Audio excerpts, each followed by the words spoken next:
वैसे तो हमारे देश में बहुत सारे राजाओं ने जन्म लिया, लेकिन उनमें से एक महाराणा प्रताप, जिन्हें लोग आज भी याद करते हैं और भविष्य में भी हमेशा याद करेंगे, वो अपनी वीरता की वजह से अमर हो चुके हैं। नहीं बना पाता। आज महाराणा प्रताप की कहानी, इस कहानी से हमें बहुत सारा इंस्पिरेशन मिलेगा। इससे हम अपने लाइफ में बहुत ज़्यादा आगे जा सकते हैं। शुरुआत करते हैं उनके जन्म से। महाराणा प्रताप का जन्म 9 मई 1540 ईस्वी को राजस्थान के कुंभलगढ़ दुर्ग में हुआ था। उनके पिता का नाम महाराजा उदय सिंह और माता रानी जीवत कंवर थी। वे राणा सांगा के पौत्र थे। राणा प्रताप के पिता उदय सिंह ने अकबर से भयभीत होकर मेवाड़ त्याग कर अरावली पर्वत पर डेरा डाल लिया था। उदय सिंह ने अपनी मृत्यु के समय अपने छोटे पुत्र को गद्दी सौंप दी थी, जो कि नियमों के विरुद्ध था। उदय सिंह की मृत्यु के बाद राजपूत सरदारों ने 1 मार्च 1576 को महाराणा प्रताप को मेवाड़ की गद्दी पर बैठा दिया था। वैसे तो महाराणा प्रताप अपने सभी भाइयों में सबसे बड़े थे, लेकिन उसके बावजूद उनके पिता ने अपने सबसे प्रिय रानी के पुत्र जगमाल को राजगद्दी सौंप दी। उदय सिंह की यह नीति गलत थी, क्योंकि राजगद्दी के हकदार महाराणा प्रताप थे। प्रजा तो महाराणा प्रताप से बहुत लगाव रखती थी, क्योंकि महाराणा प्रताप बचपन से ही एक लीडर के तौर पे थे, एक मसीहा के तौर पे जाने जाते थे। जगमल ने राज्य का शासन हाथ में लेते ही घमंड बस जनता पर अत्याचार करना शुरू कर दिया, क्योंकि वहां की जनता महाराणा प्रताप को पसंद करती थी। जनता पर अत्याचार देखकर राणा प्रताप जगमल के पास गए और उनसे पूछा कि यह अत्याचार करके अपनी प्रजा को असंतुष्ट मत करो।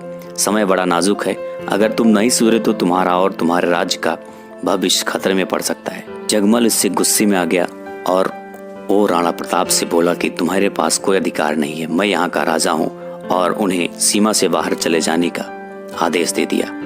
राणा प्रताप तुरंत चुपचाप वहां से चले गए।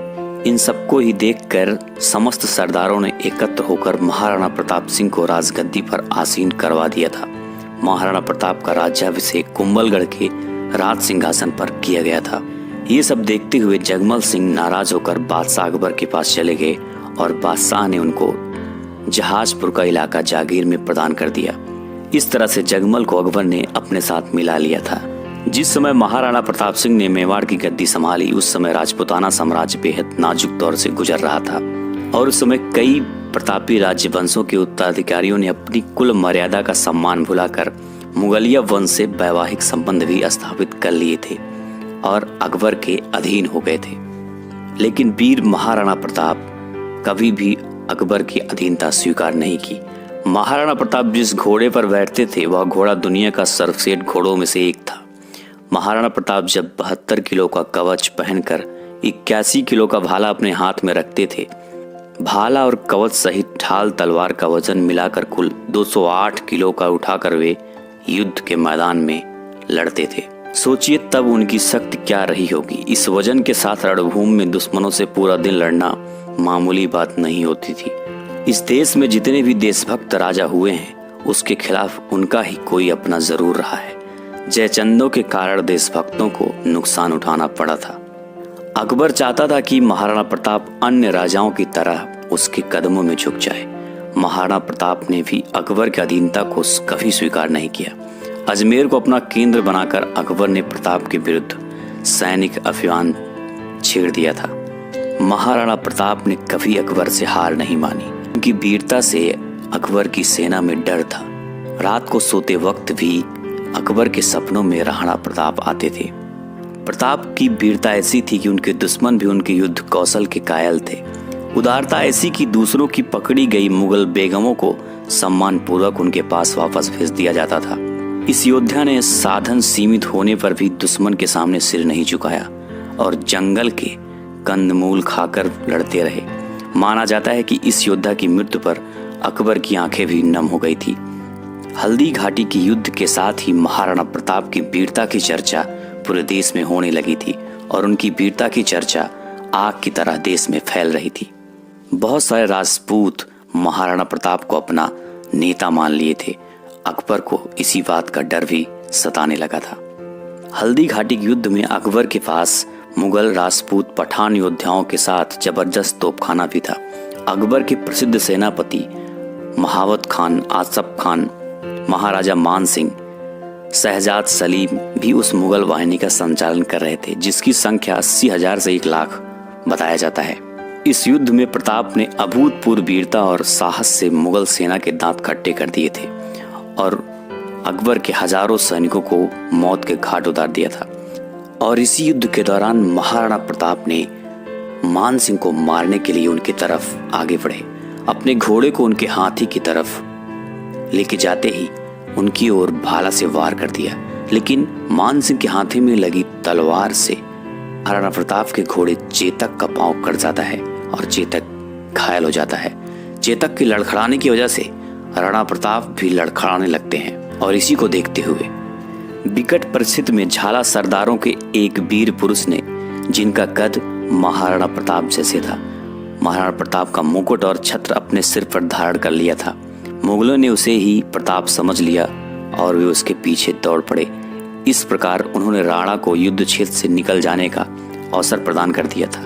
हालांकि प्रताप बाहर नहीं जाना चाहते थे, लेकिन उनके उस सरदार ने उन्हें जाने के लिए विवश कर दिया, क्योंकि भविष्य भी देखना था। वो नहीं रहते तो आगे क्या होता, ये सब समझाकर राणा प्रताप को युद्ध से उन्होंने बाहर कर दिया और खुद युद्ध भूमि में वीर गति प्राप्त हुए थे। राणा प्रताप के साथ साथ उन्हें भी आज याद किया जाता है। उसी हल्दी घाटी के युद्ध के दौरान ही उनका प्रिय घोड़ा चेतक का भी मृत्यु हो गया था, लेकिन मरने से पहले चेतक ने राणा प्रताप को एक सुरक्षित स्थान पर पहुंचा दिया था। और उसी दौरान चेतक के राजा के प्रति इस वफादारी को देखकर उनका भाई, जो कि अकबर से जा मिला था, उस घोड़े की वफादारी देखकर वो भी राणा प्रताप का कायल हो गया और अपने मन को बदल लिया और राणा प्रताप के चरणों में गिरकर माफी मांग के उनके साथ लड़ने की हौसला अफजाई कर दी। दोस्तों, उनके पास सिर्फ घोड़ा ही नहीं, एक हाथी भी था जिसका नाम राम प्रसाद था। राम प्रसाद एक बड़ा योद्धा था, बहुत ही चालाक और समझदार था। वो जब युद्ध की मैदान में उतरता था तो दुश्मनों के दांत खट्टे हो जाते थे, दुश्मनों में हाहाकार मच जाता था, दुश्मन उससे बहुत डरते थे। यही वजह थी कि अकबर ने राम प्रसाद को पकड़ने का आदेश दे दिया था और मुगल सेना ने कई सारे हाथियों के बल पर आखिरकार राम प्रसाद को पकड़ लिया था और उसे ले जाकर अकबर को सौंप दिया गया था।